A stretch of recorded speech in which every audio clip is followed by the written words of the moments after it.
Histoire de Marseille, c'est le podcast qui parle des petites histoires comme de la grande histoire de Marseille. Le sort de Massalia va se jouer lors de la guerre civile qui oppose César à Pompée en 49 avant Jésus-Christ. Pour comprendre, il faut remonter au premier triumvirat de la République romaine, 60 avant Jésus-Christ, avec Pompée, César et Crassus. En 70 avant Jésus-Christ sont élus consuls Crassus, vainqueur de Spartacus, et Pompée, vainqueur de Sertorius en Hispanie. En 60 avant Jésus-Christ, une alliance privée voit le jour entre Crassus, Pompée et César, avec un accord pour 5 ans. Le principe, c'est d'élire César au consulat en 59 avant Jésus-Christ et par la suite de se partager le pouvoir à tour de rôle. Par la suite, César devient proconsul, dirigeant la Gaule narbonnaise, qui couvrait le sud actuel de la France, de la frontière avec l'actuelle Italie, jusqu'à la frontière avec l'actuelle Espagne. Ainsi que la Gaule cisalpine, le nord de l'Italie, à peu près les territoires de l'Émilie-Romagne, du Piémont, de la Lombardie et de la vallée d'Aoste, et de l'Illyrie, l'actuelle Albanie. Fort de ce proconsulat, il s'attaque à la Gaule chevelue, la partie restante de la Gaule non encore romanisée. En 56 avant Jésus-Christ, les trois s'entendent toujours. Ils conviennent de la prolongation du proconsulat de César et de l'élection au poste de consul de Crassus et Pompée de moins 55 à moins 50. À la fin de ce consulat, Crassus devient proconsul en Syrie, Pompée en Hispanie. En moins 53, Crassus est tué par les Parthes. Suit une période d'instabilité politique à Rome qui conduira à l'élection de consul, seul de Pompée en moins 52. En moins 50, à la fin de ce proconsulat, César n'a pas d'autre choix, soit perdre le pouvoir, soit s'attaquer au pouvoir en cours, celui du consul Pompée.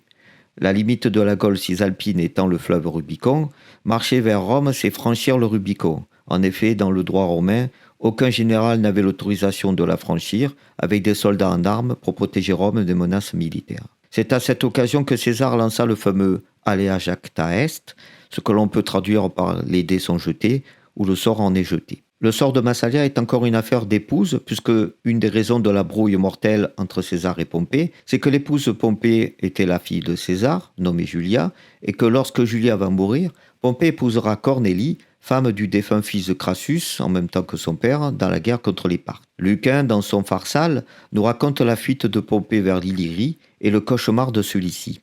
Tandis que l'austère renflait le voile et poussait la flotte vers la pleine mer, tous les yeux étaient tournés du côté de la mer d'Ionie. Pompée seul ne put détacher ses regards du rivage de l'Italie. Il voit s'évanouir les ports de la patrie, les côtes qui saluent pour la dernière fois, et les montagnes qui s'effacent au sein des nuages.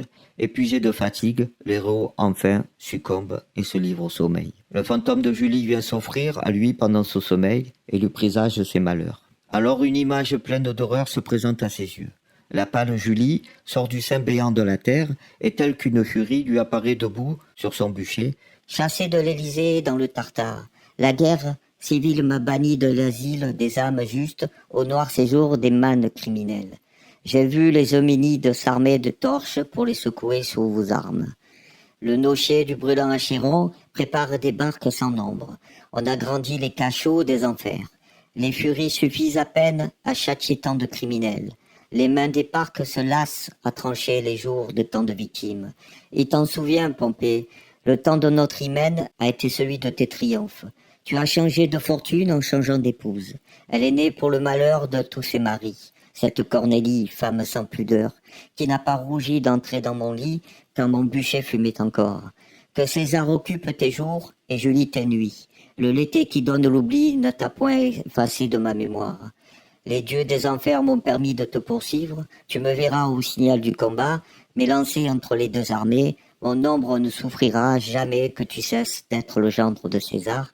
Tu crois en vain trancher avec l'épée des nœuds sacrés. La guerre civile va te rendre à moi. César triomphe à Rome, mais la guerre civile n'est pas gagnée. Il faut conquérir l'Espagne, qui appartient encore aux partisans de Pompée. César n'est pas obligé de passer par Massalia pour se rendre en Hispanie, mais avoir comme allié Massalia serait une bonne chose. Les deux parties cherchent l'appui de Massalia, qui se dit neutre. César ne peut gagner l'Espagne que par les terres, ne disposant pas de flotte. La ville se refusant à lui, César organise le siège de la ville conduit par Caius Trebonius et Decimus Junius Brutus, du printemps au 25 octobre 49 avant Jésus-Christ. Mais le temps d'arriver à Marseille est arrivé Lucius Domitius Aenobarbus, représentant du parti de Pompée. Marseille soutient Pompée, qui a donné des terres en 77. Écoutons Lucain et son Pharsale. Et tandis que les autres nations frémissent au nom de César, Marseille, colonie de Phocée, ose rester fidèle à son alliance, garde la foi jurée, et toute grecque qu'elle est, préfère le parti le plus juste au plus heureux.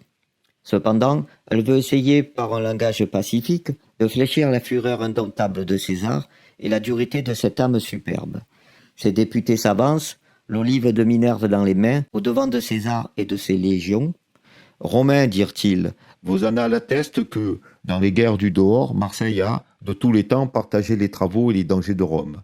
Aujourd'hui même, si tu veux César, chercher dans l'univers de nouveaux triomphes, nos mains vont s'armer et te sont dévouées. Mais si dans les combats où vous courez, Rome, ennemie d'elle-même, va se baigner dans son propre sang, nous n'avons à vous offrir que des larmes et un asile. Les coups que Rome va se porter nous seront sacrés. Si les dieux s'armaient contre les dieux, ou si les géants leur déclaraient la guerre, la piété des humains serait insensée d'oser vouloir les secourir par des vœux ou par des armes, et ce n'est qu'au bruit du tonnerre que l'homme, aveugle sur le destin des dieux, saurait que Jupiter règne encore aux cieux. Ajoutez que des peuples sans nombre accourent de toutes parts, et que ce monde corrompu n'a pas assez le crime en horreur pour que vos guerres domestiques manquent de glaive. Et plus odieux que les terres entières pensa comme nous, qu'elles refusaient de seconder vos haines, et que nul étranger ne voulut se mêler à vos combattants. Est-il un fils à qui les armes ne tombassent des mains à la rencontre de son père? Est-il des frères capables de lancer le javelot contre leurs frères? La guerre est finie, si vous êtes privés du secours de ceux à qui elle est permise. Pour nous, la seule grâce que nous vous demandons, c'est de laisser loin de nos remparts ces drapeaux, ces ailes terribles, de daigner vous fier à nos murs, et de consentir que nos portes soient ouvertes à César et fermées à la guerre. Qu'il reste sur la terre un asile inaccessible et sûr, où Pompée et toi, si jamais le malheur de Rome vous touche et vous dispose à un accord, vous puissiez venir désarmer. Du reste, qui peut t'engager, car la guerre t'appelle en Espagne, à suspendre ici ta marche rapide. Nous ne sommes d'aucun poids dans la balance du destin du monde. Depuis que ce peuple, exilé de son ancienne patrie, a quitté les murs de Phocée livrés aux flammes, quels ont été nos espoirs? Enfermés dans d'étroites murailles et sur un rivage étranger, notre bonne foi seule nous rend illustres. Si tu prétends assiéger nos murs et briser nos portes, nous sommes résolus à braver le fer et la flamme, et la soif et la faim. Si tu nous primes du secours des eaux, nous creuserons, nous lécherons la terre. Que le pain nous manque, nous nous réduirons aux aliments les plus immondes. Ce peuple aura le courage de souffrir pour sa liberté tous les maux qui supportent sa honte, assiégé par Hannibal. Les enfants arrachés des bras de leur mère presseront envers leurs mamelles, taris et desséchés par la faim, et seront jetés dans les flammes. L'épouse demandera la mort à son époux chéri, les frères se perceront l'un l'autre, et cette guerre domestique leur fera moins d'horreur que celle où tu veux nous forcer. Et César de répondre. Ainsi parlèrent les guerriers grecs, et César dans la colère enflammait les regards et la laisse éclater en ces mots. Ces Grecs comptent vainement sur la rapidité de ma course. Tout impatient que je suis de me rendre aux extrémités de la terre, j'aurai le temps de raser ces murs. Réjouissez-vous, soldats, le sort met sur votre passage de quoi exercer votre valeur. Comme les vents ont besoin d'obstacles pour ramasser les forces dissipées, et comme la flamme a besoin d'aliments, ainsi nous avons besoin d'ennemis. Tout ce qui cède nous dérobe la gloire de vaincre que la révolte nous offrirait. Marseille consent à m'ouvrir ses portes, si j'ai la bassesse de m'y présenter seule et sans armes, c'est peu de m'exclure, elle veut m'enfermer.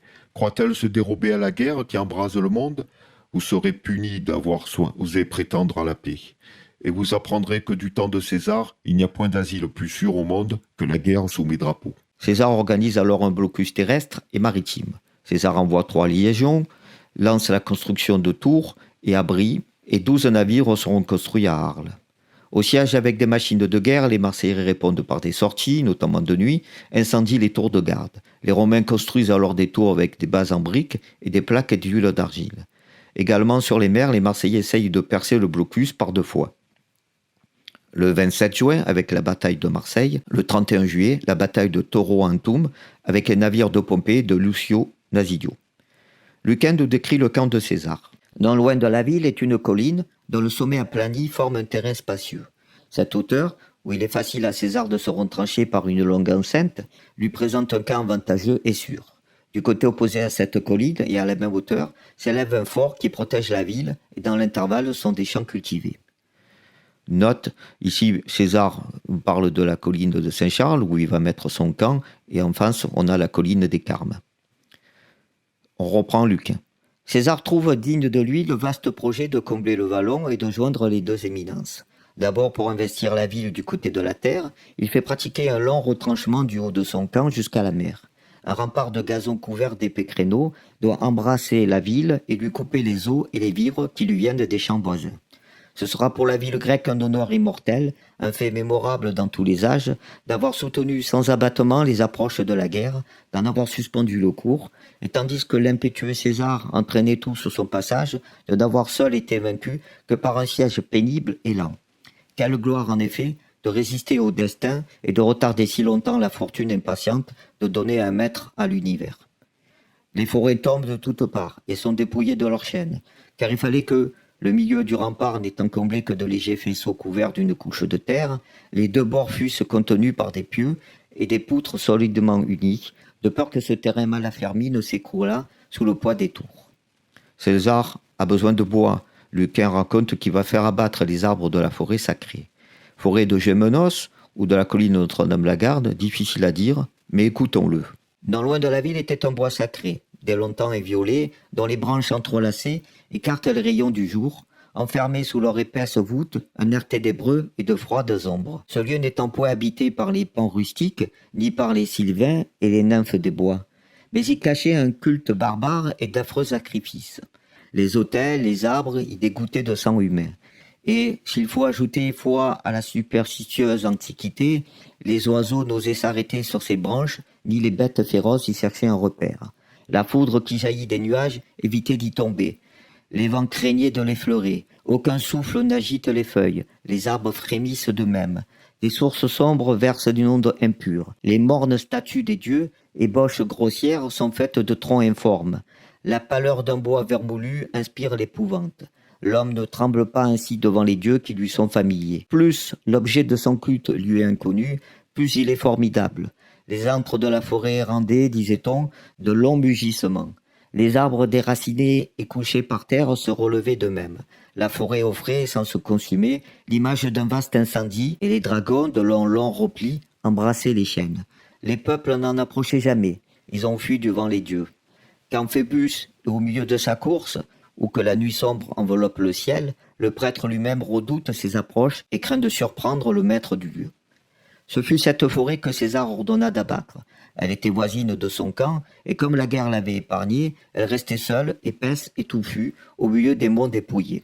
À cet ordre, les plus courageux tremblent. La majesté du lieu les avait remplis d'un saint respect, et dès qu'ils frapperaient ces arbres sacrés, il leur semblait déjà voir les haches vengeresses retourner sur eux-mêmes. César, voyant frémir les cohortes dont la terreur enchaînait les mains, ose le premier se saisir de la flèche, la brandit, frappe, et l'enfonce dans un chêne qui touchait aux cieux. Alors leur montrant le fer plongé dans ce bois profané, « Si quelqu'un de vous regarde comme un crime d'abattre la forêt, m'en voilà chargé, c'est sur moi qu'il retombe. » Lucain nous dit, César, trop impatient pour se consumer dans les longueurs d'un siège, tourne ses pas du côté de l'Espagne et ordonne à la guerre de le suivre vers cette extrémité du monde.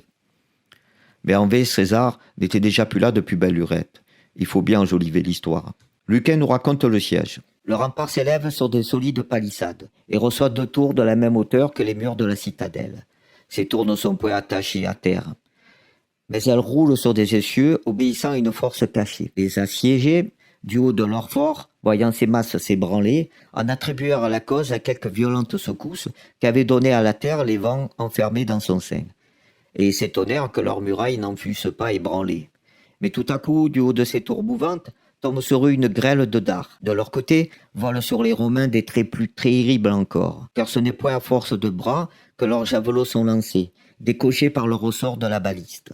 Ils partent avec la rapidité de la foudre, et au lieu de s'arrêter dans la plaie, ils s'ouvrent une large voie à travers l'armure et les os fracassés, ils laissent la mort et volent au-delà avec la force de la donner encore. Tant que les boucliers des Romains sont unis et qu'ils soutiennent l'un l'autre, ils repoussent les traits qui les frappent, comme un toit repousse la grêle qui, sans le briser, le fait retentir.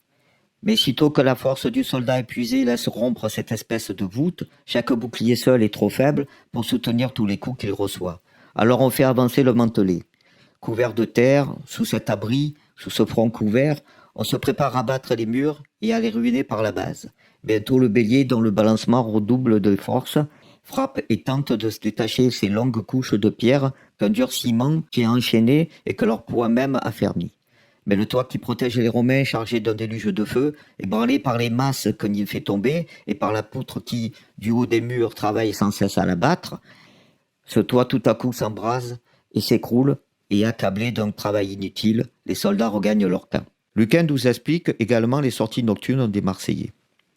Les Marseillais font une sortie nocturne et brûlent les machines de l'ennemi. Les assiégés n'avaient d'abord espéré que défendre leurs murailles. Ils osent risquer une attaque au dehors.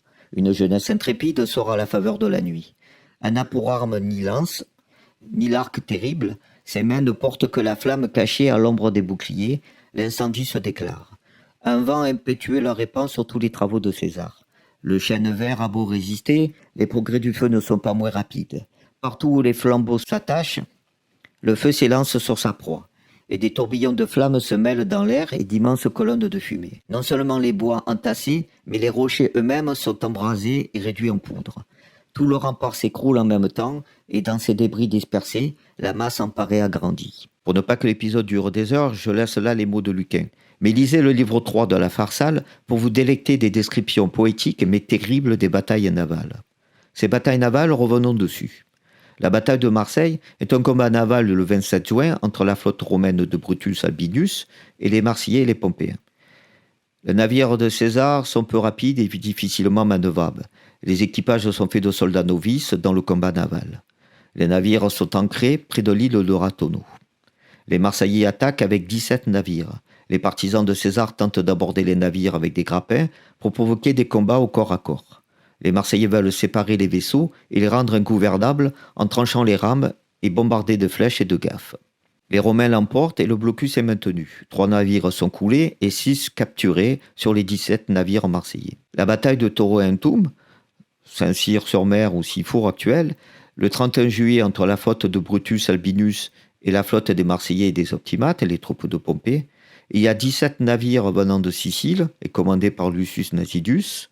César compte 18 navires, les 12 construits à Arles et les 6 capturés. Et les Marseillais auront construit en un mois 9 navires, plus les 8 rescapés. Les Marseillais et Pompéens ont donc 34 navires. Les Romains l'emportent encore. Nasidus s'enfuit vers l'Espagne pour aider les Pompéens qui s'y trouvent. Les Marseillais rentrent au port avec 7 des 17 navires. Pour le reste, Lucius Nobitus s'enfuit et les Marseillais épuisés par 6 mois de siège se rendent. César se montre clément avec les vaincus, mais désormais, Massalia deviendra Massilia. Dans le prochain épisode, on fera un bond dans le temps, en 1671, quand le premier café de France ouvre à Marseille. À très bientôt sur le podcast Histoire de Marseille. N'oubliez pas d'aller visiter la chaîne YouTube, juste une mise au point. youtube.com/c/juste une mise au point. Pour d'autres histoires de Marseille ou le site jumap.blog.